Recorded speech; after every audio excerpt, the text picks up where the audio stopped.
Hey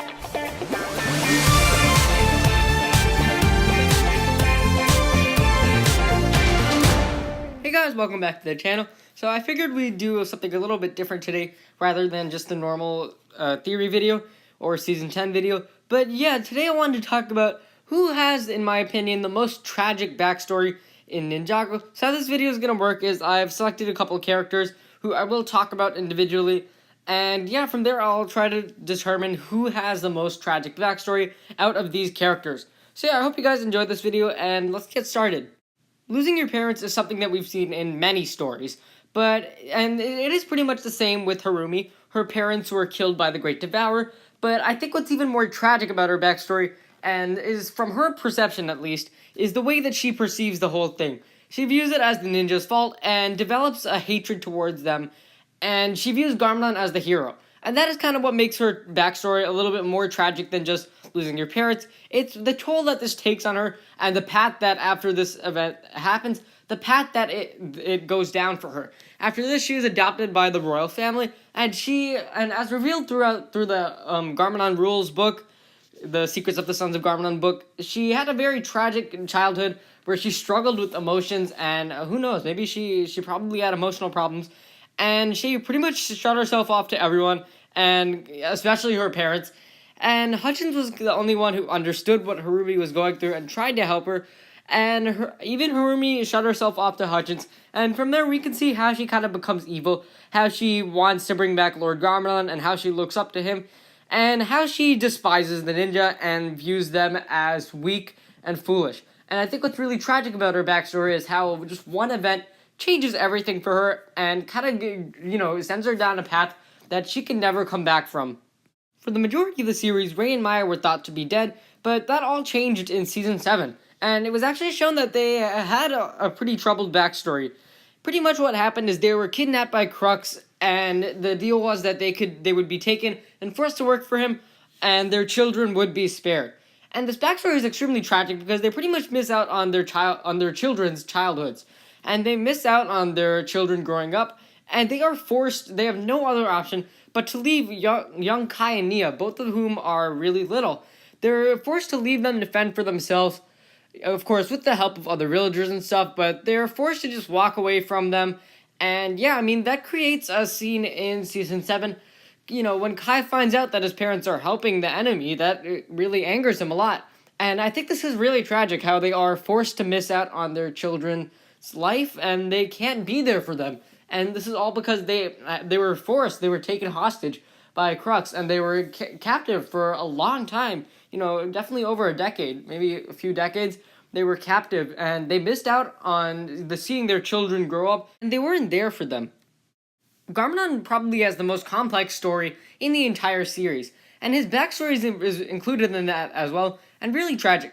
He was bitten by the Great Devourer as a young kid, and from there, he spiraled down a path to becoming the evil warlord that we all know and love today. Wu and the first Spinjitzu Master sensed the Oni in him, and because of this, they decided to keep secrets from him, which is why he never really learned about the Stone Army, or the Overlord, or the Oni and the Dragon, and he was kind of shut out for his childhood by his family.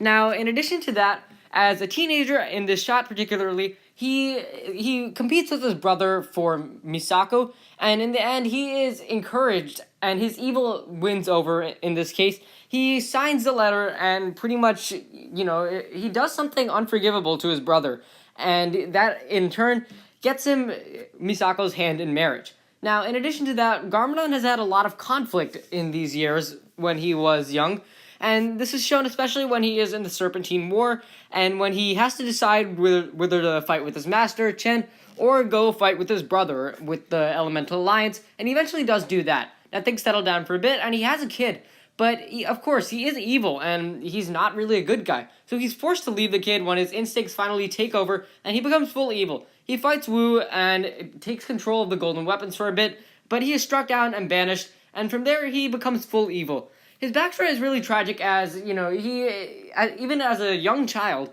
he is kept, things are kept from him, secrets are kept from him, and, while he's growing up, he is struggling to control his emotions. He is both good and evil at the same time, and I think that's what makes Garmadon's story really tragic. Morro's backstory is different from the past three in the sense that it didn't really happen by circumstance. in this case, it was all Morro's fault pretty much. Everything that happened to him was his fault, but nonetheless, it was still pretty tragic. You know, he is an orphan from the start. He's very poor, and he comes with these three guys, and he is pretty much going dumpster diving, and then Wu finds him and takes him in. So right from the beginning, that is pretty sad. He's an orphan, he's poor, but he is found, and he finally finds a home, and that is where we see some of Morro's best years, some of his happiest times, when he is training with Wu and learning to harness his wind powers. But then he learns of the prophecy of the Green Ninja, and like the 4 Ninja in episode 1, he is destined to he wants to become the Green Ninja, and that is the only thing that his heart is set on. And from there, he goes down a path where he pretty much becomes very arrogant, and he's pretty much a jerk at this point. He is fighting other people, hurting other students, and that is the path he goes down, all because Master Wu led him to believe that he could be the Green Ninja. And when he isn't, of course, things start getting crazy. This is when Morro starts to do parkour and stuff, and that's where we see him running away from the dinosaur and doing a bunch of stuff that will get him killed. And in the end, he does actually leave the monastery. And what's pretty tragic is that Wu actually leaves the doors open for him, but he never comes back, and he gets himself killed. So again, unlike the other 3, this is not by circumstance, it's all Morro's fault. But I think what's really sad about his backstory is how he goes from being an innocent little kid to, becoming very arrogant and very determined, but also becoming a bad person as well, and doing stupid things that, in the end, do get him killed. Zane and Dr. Julien should have had what would have been a happy life, but in the end, there is one inciting event that pretty much gives both of these guys a really sad backstory. They do have a happy life together, but there's one thing that I want to point out, and I think that, in the end, Dr. Julien was pretty lonely throughout his life. As we can see, he lived in a tree, he lived in the middle of nowhere, pretty much, and he built a robot. And, this is just based off of my own predictions, but I think that Dr. Julien was a really lonely guy. He may not have found love, and that eventually leads to him building a robot, and of course, that's the son he never had. So I do think that Dr. Julien was a very lonely person, and if that wasn't tragic enough, of course, they had a really happy life together, and in the end, it seemed like he was going to have a peaceful death. And, that's sad, but not necessarily tragic. And he does die. But then Samukai comes in and resurrects him. And that's where stuff starts to get really sad. Dr. Julien, not Samukai, refuses to help the skeletons. And instead, he is taken to the middle of the ocean. Where for years, honestly, maybe I would estimate around 40 years, he is kept in this lighthouse where he can never escape. Not only is it in the middle of the ocean, but even if he does find some way, there's a freaking Leviathan which is gonna kill him if he tries to escape. So that's pretty dark, honestly.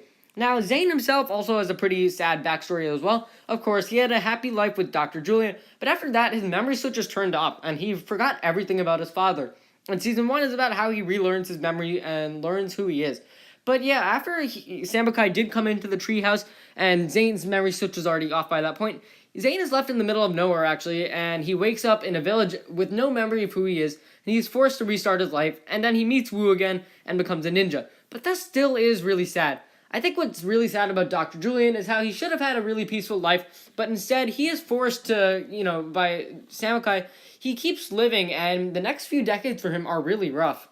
So those are my 5 picks for most tragic backstory in Ninjago, and I think I'm gonna have to go with Dr. Julien. I think there's something really sad about his life, and, I think, in my opinion, he was a very lonely person, which is why he ended up building a robot who was the son he never had, and he had what should have been a happy life, but instead he was forced to live, he was brought back from the dead, and he was tortured in the sense that he couldn't see his son again, until, of course, the ninja do find him in episode 22, but I think he did have a pretty sad life up until the ninja did find him again. But yeah, that is my opinion for the most tragic backstory in Ninjago. Be sure to leave a comment down in the comment section below if you agree with me, or explain who you think has the most tragic backstory in Ninjago. Thank you guys for watching. If you enjoyed this video, be sure to leave a like, subscribe, share it with anyone ever you know, and I will see you next time.